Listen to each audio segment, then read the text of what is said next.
Trump, l'empereur Trump, a été élu. Et je ne m'y attendais pas. Vous l'avez vu lundi dernier, j'ai publié une vidéo où en 60 secondes j'expliquais que, selon moi, Hillary Clinton était la candidate qui allait gagner la présidence américaine, qui avait plus vraiment de questions à ce stade. Euh, Comme le Brexit, je me suis couché en me disant que c'était fini, c'était gagné. Enfin, c'était gagné pour le camp Clinton en tout cas, que cette histoire était finie. Et je me réveille le lendemain et non. Trump a gagné l'élection présidentielle. Ce qui a été une surprise pour beaucoup de monde, à vrai dire. Il n'y a pas beaucoup de sondages qui annonçaient une victoire de Trump. À ma connaissance, il n'y avait pas de sondage qui annonçait vraiment la victoire de Trump. Et c'est un peu tombé comme ça sur tout le monde en mode, enfin, ça sort d'où cette histoire. Et avant d'aller plus loin, juste pour que les choses soient claires, je ne suis absolument pas content ou ravi ou quoi que ce soit de la victoire de Trump. Et vous pouvez entendre mon chat qui grogne derrière, lui non plus, il est pas très content. Trump ne représente absolument pas les idées que que j'essaie de défendre. C'est pas parce que je passe mon temps à m'opposer aux, aux, aux idées stupides de la gauche que je suis forcément pour le gars qui est en face. Pour moi, l'élection était déjà perdue, en un sens. Vous avez d'un côté Gary Johnson, dont tout le monde savait très bien qu'il n'allait pas gagner l'élection de toute façon. On avait Clinton, on avait Trump, qui tous les deux étaient de très mauvais candidats. À mon sens, s'il fallait jauger l'un face à l'autre, si j'avais dû choisir entre les deux, j'aurais probablement choisi Clinton, mais vraiment pas de gaieté de cœur. Je pense que Trump, une des choses qui est dans la longue liste des choses qui sont pas bonnes avec lui, il a absolument pas la carrure, il a absolument pas le caractère pour être président des États-Unis. Soit ça, ou il fait le clown depuis le début et en fait il va s'avérer être quelqu'un de très sérieux, mais enfin bon, ça me surprendrait. Et donc, ce que moi, la bonne nouvelle. Donc oui, pour moi, l'élection était perdue. Donc je trouve un certain. Je trouve un certain réconfort en me disant que, bon, d'un côté, Clinton a pas été élu, donc toutes les préoccupations qu'on peut avoir vis-à-vis de Clinton sont écartées, sont mises de côté. Et je prends aussi un malin plaisir à regarder la réaction des gens en ligne, où on a l'impression que c'est Hitler qui a été mis au pouvoir. C'est quand même assez drôle. Donc je prends un certain plaisir quand même à regarder ça. Mais encore une fois, ça ne veut pas dire que je considère que Trump sera un bon président du tout. Et donc, tout d'abord, regardons un peu quelque chose qui est très intéressant, c'est qu'on a eu, et là-dessus les Américains sont quand même formidables parce qu'ils sont très rapides à avoir des données un peu statistiques, des sondages et tout sur qui a voté pour qui et dans quelle mesure. Et c'est très intéressant parce que c'est très riche d'enseignements. Euh, donc, il y aura le lien dans la description. Vous avez un article de Pew Research qui est vraiment, pour ceux qui ne connaissent pas, donc c'est un institut de sondage et statistiques très sérieux. Euh, Moi, dès que j'ai besoin d'une information statistique ou d'un sondage par rapport à ce qui se passe aux États-Unis, c'est un peu la première. Si je vois un lien vers Pew Research passer, j'ai un peu tendance à aller chez eux parce qu'ils ont quand même un très bon track record en tout ce qui est, ils sont relativement bons pour tout ce qui est sondage et tout. Et donc c'est intéressant parce qu'ils découpent un peu la population, qui a voté pour Trump, qui a voté pour Clinton. Et la première surprise, alors il y a, à mon sens, on va dire, il y a trois informations qu'il faut retenir sur cette élection. La première information, c'est que Donald Trump a reçu moins de votes que Romney en 2012 ou que McCain en 2008. C'est pas tant que Trump a gagné, si je puis dire ça, c'est que Clinton a vraiment perdu un nombre d'électeurs très important. Si on la compare à Barack Obama sur les deux dernières élections.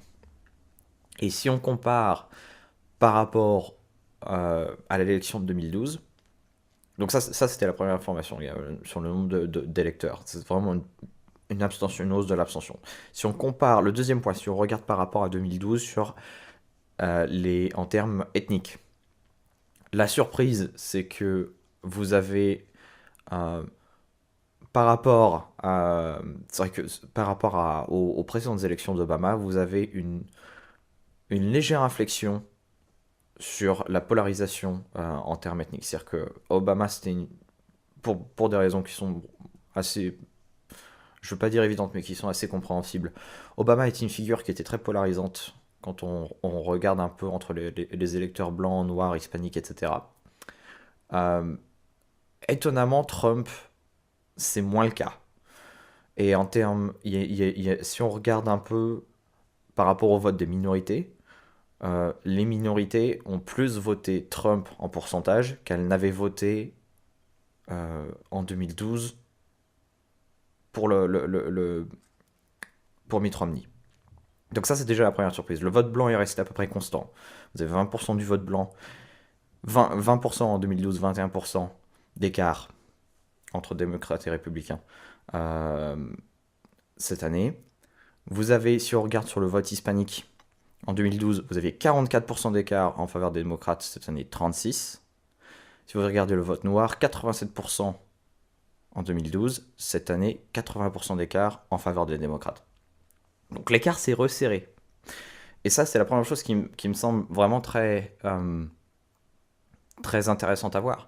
C'est que quand vous entendez des gens dire tout de suite, ils vont blâmer le racisme, ils vont dire oui, c'est les racistes qui ont mis Donald Trump au pouvoir. Comment est-ce qu'ils expliquent la réduction de cet écart? Comment est-ce qu'ils expliquent que Trump n'a pas été, quand on regarde du point de vue du vote, quand on découpe le vote en différentes populations en fonction de leur ethnicité, ça n'a pas été une figure plus polarisante que Mitt Romney. Mitt Romney était une figure plus polarisante que Donald Trump. Donc, à moins qu'on veuille me dire que Mitt Romney, et dans une certaine mesure McCain, était plus raciste que Trump, ce qui me semble quand même, ça me semblerait quand même assez difficile à élaborer comme argument. C'est pas ce qu'on observe dans les chiffres. Et le troisième point qui est vraiment important, c'est que vous avez une polarisation extrême du point de vue de Trump euh, les, sur le degré d'éducation. C'est-à-dire que si vous comparez en 2012, les personnes qui étaient, donc les électeurs qui avaient un diplôme universitaire, avaient tendance à pencher un peu plus républicain que les personnes qui n'avaient euh, pas forcément de diplôme universitaire.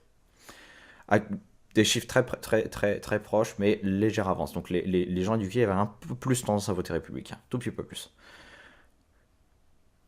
Là, on est sur l'exact opposé. On a une extrême polarisation entre ceux qui sont euh, diplômés et les non diplômés, notamment parmi l'électorat blanc, où là, on a parmi l'électorat diplômé, blanc diplômé, on a pas une égalité, mais quelque chose de relativement proche entre démocrates et républicains. Mais quand on regarde par rapport aux républicains, par rapport au. Pardon, par rapport à l'électorat non diplômé, une énorme avance de la part de Trump. Et donc ce sont les trois choses qui expliquent, à mon sens, la victoire de Donald Trump. Petit 1, un absentéisme, notamment de l'électorat démocrate classique.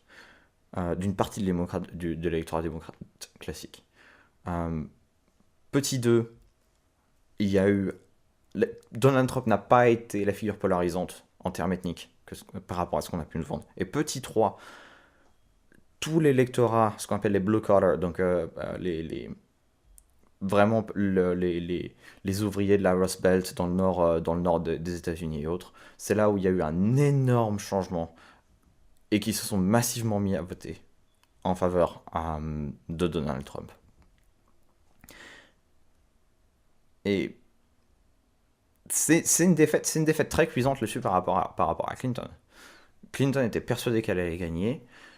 Elle avait l'intégralité.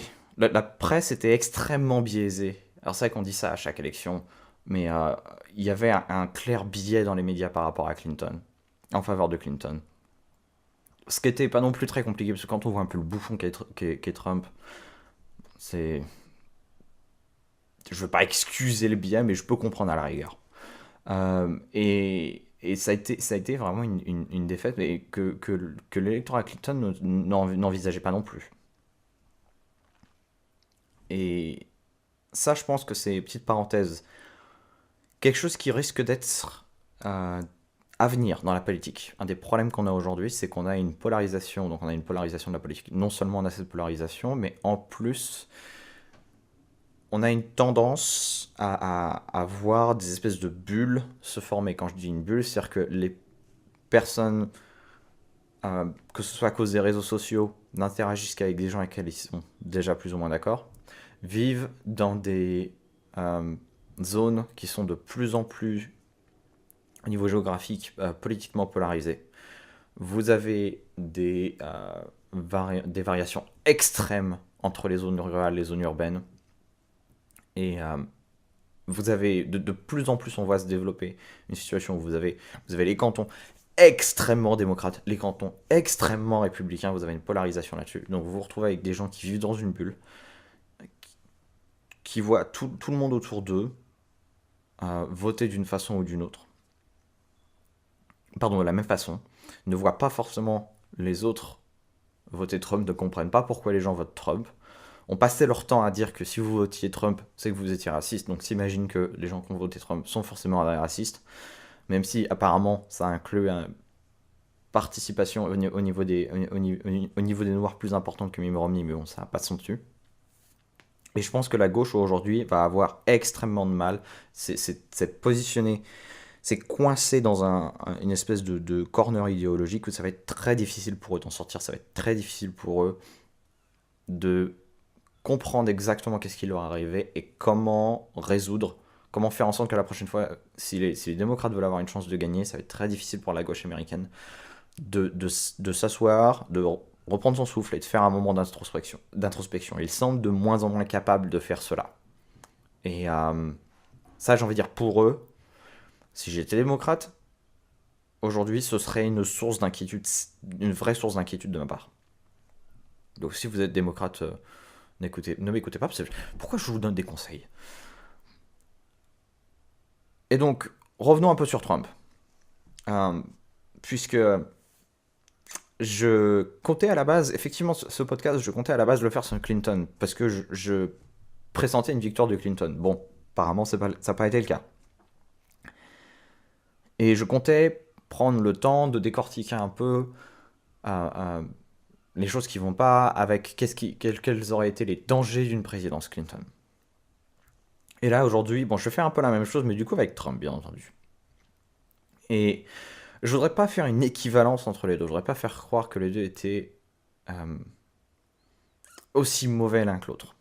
Les deux sont extrêmement mauvais. Je l'ai dit au début, pour moi, cette élection a été perdue d'avance. Parce que ce sont tous les deux de très mauvais candidats. À mon sens, Trump était pire au niveau programmatique, au niveau personnalité.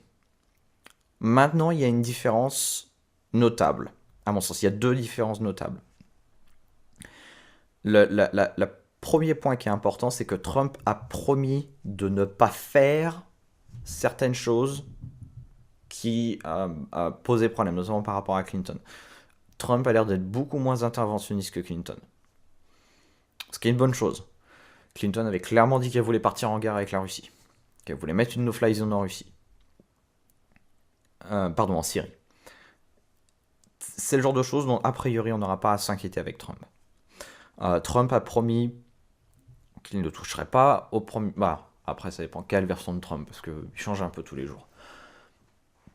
Mais lors du dernier débat, il a promis de ne pas toucher au premier amendement. Il a promis de ne pas toucher au second amendement. Et là, alors que Clinton avait été très clair qu'en termes de liberté civile, elle allait serrer la vis. Donc là, au moins, on a un peu...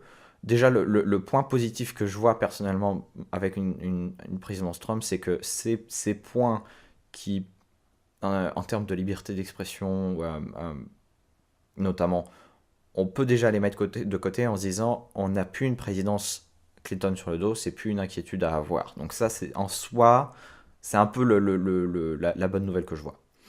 La mauvaise nouvelle, c'est qu'on a toujours Trump qui est au pouvoir. On a toujours son programme.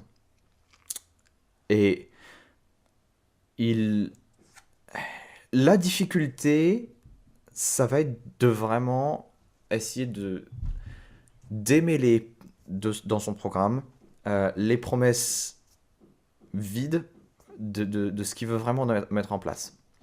Euh, Puisque il a dit tout et son contraire. Il a dit il voulait se débarrasser de l'Obamacare. Bon, ok, qu'est-ce qu'il propose en échange? Il pointe sur des réformes. Il y a certaines réformes qui ont été proposées par des républicains. Je ne veux pas trop rentrer dans le détail parce que ça prendrait beaucoup de temps, mais qui au final, c'est bonnet blanc et blanc bonnet. Et ils proposaient de remplacer Obamacare par autre chose qui plus ou moins ferait la même chose et qui poserait les mêmes problèmes. Alors moi c'est vrai que je regarde ça, je me dis mais c'est un peu comme c'est un peu comme la TVA sociale sous Sarkozy. On la met sous Sarkozy, Hollande se fait élire, qu'est-ce qu'il fait? Il enlève la TVA sociale pour créer le CICE. Et donc est-ce que Trump va faire la même chose par rapport à l'Obamacare? C'est une inquiétude de ma part parce que la santé aux États-Unis c'est toujours un problème, notamment en termes de coûts. Il n'y a pas eu de La réforme d'Obama n'a absolument pas posé sur la table la question des problèmes de coûts. Il a vaguement mentionné des bouts de réforme, mais qui sont extrêmement marginaux. Donc là-dessus, on ne sait pas exactement sur à quoi s'attendre. Il y a toujours, ce qu'il a martelé pendant toute sa campagne, la fermeture des frontières, que ce soit aux personnes ou face aux marchandises. Donc ça, je pense qu'a priori, ça va être euh, quelque chose sur lequel on, on peut s'attendre à ce qu'il tienne parole parce que ça a été sa promesse. Ça a vraiment été le fil conducteur de toute sa campagne. La lutte contre la globalisation, la lutte contre le libre-échange, la lutte contre l'immigration. Et là-dessus, il y a vraiment des inquiétudes à avoir. Comment est-ce qu'il va traiter les musulmans? Est-ce qu'on va se retrouver avec une situation comment... Il ne faut pas oublier que les États-Unis, durant la Seconde Guerre mondiale, avaient interné les Japonais dans des camps, dans des camps parce que, par peur que ce soit des espions. Je ne suis pas en train de dire que c'est ce que Trump va faire, mais je suis en train de pointer du doigt que dans l'histoire récente, ça s'est produit. Et que apparemment, il n'y a pas vraiment grand monde qui s'y était opposé à l'époque. Vous pourrez dire à l'époque c'était différent parce que c'était un président démocrate, donc on n'ose pas critiquer quand un président démocrate fait quelque chose de mal. La bonne nouvelle, à mon sens, c'est que aujourd'hui vous avez un peu une espèce de d'électrochoc qui est en train de à travers à travers l'électorat démocrate, où tout d'un coup ils se rendent compte que avoir laissé Obama la possibilité de faire n'importe quoi, d'étendre encore plus les pouvoirs du gouvernement fédéral, de donner plus de contrôle sur les différentes agences, que ce soit en termes d'espionnage, que ce soit en termes de drones, etc., etc. Aujourd'hui, on a Trump qui va accéder au pouvoir et on est en train de se rendre compte que c'est peut-être pas une bonne idée de laisser autant de pouvoir dans les mains du président. Et donc moi, c'est quand même ma grande lueur d'espoir par rapport à cette élection, c'est de me dire que on va avoir le retour de la gauche euh, pacifiste qui avait complètement disparu en 2007, avec bien sûr l'avènement de Barack Obama. Ils vont revenir entre guillemets à la maison et dire bon bah maintenant que notre gars est plus au pouvoir, en fait on est de nouveau contre la guerre. Non, je ne suis pas du tout en train de les traiter d'opportunistes. On va avoir peut-être enfin un consensus gauche et droite pour dire peut-être qu'il faudrait limiter les pouvoirs du président. Les républicains ne sont pas du tout contents d'une présidence Trump. Ça, je pense que c'est quelque chose qu'il faut garder à l'esprit. C'est que Trump ne va pas avoir que les démocrates face à lui. Trump va avoir aussi beaucoup de républicains face à lui. La primaire républicaine s'est déroulée dans des conditions absolument désastreuses. Il s'est aliéné beaucoup de républicains, beaucoup de modérés, beaucoup de centristes, beaucoup de conservateurs. Et ça sont ce qu'on appelle de plus en plus le Trumpisme, qui est un peu l'incarnation de ce que Marine Le Pen représente. ce n'est pas... J'ose encore croire que ce n'est pas la tendance de fond du Parti républicain. Donc, une présidence Trump va être très difficile pour Trump. Beaucoup de choses qu'il va pas être capable de faire. Et j'espère qu'il y aura moyen de travailler avec la gauche américaine pour mettre en place des réformes. Et juste pour vous donner un exemple de ce dont je parle, point anecdotique, Ben Carson, selon les rumeurs, Ben Carson serait pressenti pour être nommé ministre de l'éducation, enfin secrétaire d'État à l'éducation aux États-Unis.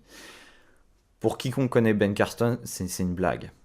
Ben Carson, c'est la preuve vivante qu'on peut être un des chirurgiens les plus brillants de sa génération et d'un autre côté être un idiot profond qui croit que les pyramides étaient des greniers de bilan, enfin bon, des trucs de fou. J'ai envie de voir un Ben Carson à la tête du département de l'éducation américain. Parce que là, du coup, c'est beaucoup plus facile à expliquer à la gauche américaine pourquoi est-ce qu'il faut enlever le département de l'éducation. Ça va être beaucoup plus facile de leur expliquer ça. De leur dire, bah, écoutez, regardez, ça fait pas longtemps qu'il existe. Et maintenant qu'il y a Ben Carson à la tête, qui va aller expliquer aux enfants pourquoi est-ce que les pyramides sont là pour sont des greniers à blé, peut-être que c'est un peu plus facile d'expliquer en quoi plus de choix dans l'éducation, privatiser l'éducation, ce serait peut-être une bonne chose. Donc il y a des opportunités avec cette présidence Trump. On verra comment est-ce que les différentes forces politiques vont réagir. Je suis partagé entre l'optimisme de justement me dire que là, c'est avec une figure tellement polarisée et tellement rejetée par la gauche comme une bonne partie de la droite qu'il y a ces potentialités de travailler, de créer un consensus pour limiter les pouvoirs de la présidence. C'est pour moi, c'est un peu ma lueur d'espoir. Ça ne doit surtout pas masquer les risques qui sont associés à une présidence Trump. Tout ce qu'on a dit par rapport à tout ce qu'il a pu dire par rapport à la surveillance, par rapport au fait qu'il veut pouvoir assassiner n'importe qui. Ce sont des sources d'inquiétude. Et c'est justement parce qu'il est au pouvoir qu'on va être capable de fournir un parfait exemple de ce que nous, libéraux et libertariens, n'arrêtons pas de dire. On ne peut pas créer une entité qui ait autant de pouvoir et s'imaginer qu'elle ne sera jamais utilisée à d'autres fins par une personne qui n'est de toute évidence pas forcément très bien intentionnée.